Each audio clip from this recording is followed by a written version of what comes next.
Hi friends, మీకు egg curry gravy type ఎలా అనుకోవాలో నేను చూపిస్తా. ఇప్పుడు మామూలుగా టమాటా, మిర్చి, ఉల్లిగడ్డ కట్ చేసుకోవాలి, ఎగ్స్ బ్యాల్ చేసుకోవాలి, ఉల్లిగడ్డ ఇలా వేయించుకోవాలి, టమాటాలు వేసుకోవాలి కొన్ని. సార్ వెంకటేష్ గారు చెప్పండి, మాకు తెలియదండి. కొంచెం జీడిపప్పు వేసుకోవాలన్నా, కొన్ని లవంగాలు కూడా యాడ్ చేసుకోవాలి. అట్లా బాగా చెక్కేసుకోవాలి. 2-3 పచ్చిమిర్చి కూడా వేసుకోవాలన్నట. నాకు కూడా నేర్పిస్తుండండి. ఇలా వచ్చు నాకు రాదు, కానీ నేను నేర్చుకుంటున్నాను. కొన్ని కొత్తిమీర వేసుకోవాలి, దాన్ని మొత్తం ఏదాకా వేసుకోవాలి. ఇలా ఫ్రెండ్స్ ఇలా నూనె పోసుకోవాలి, మళ్ళీ ఎగ్స్ వేయించుకోవాలి. ఇలా ఎగ్స్ వేసుకోవాలి ఫ్రెండ్స్. ఇలా కొంచెం కారం, పసుపు, ఉప్పు వేసుకొని నూనె ఇట్లా కలపాలి. కలిపినాక కొంచెం ఎగ్స్ వేసుకోవాలి. ఎగ్స్ అనేది అలా వేసుకోవాలి.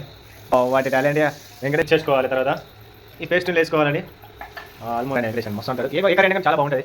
కొంచెం ఫస్ట్ వేసుకోవాలి, అల్లం కూడా వేసుకోవాలి, కారపొడి వేసుకోవాలి ఫ్రెండ్స్. కొంచెం కారపొడి వేసుకోవాలి, కలుపుకోవాలి. స్పైసీ కొంచెం సాల్ట్ వేసుకోవాలి ఫ్రెండ్స్. ఎగ్స్ వేసుకోవాలి, కొన్ని నీళ్ళు వేసుకోవాలి. చాలా బాగా వేసుకోవాలి కొన్ని ఫ్రెండ్స్. ఇక వేసుకొని కొంచెం కొత్తిమీర వేసుకోవాలి. వారికి కళ్యాణకి వస్తుంది ఫ్రెండ్స్. నాకు ఇప్పుడు కొత్తిమీర వేసుకోవాలి, వేసుకొని కొంచెం కలుపుకోవాలి.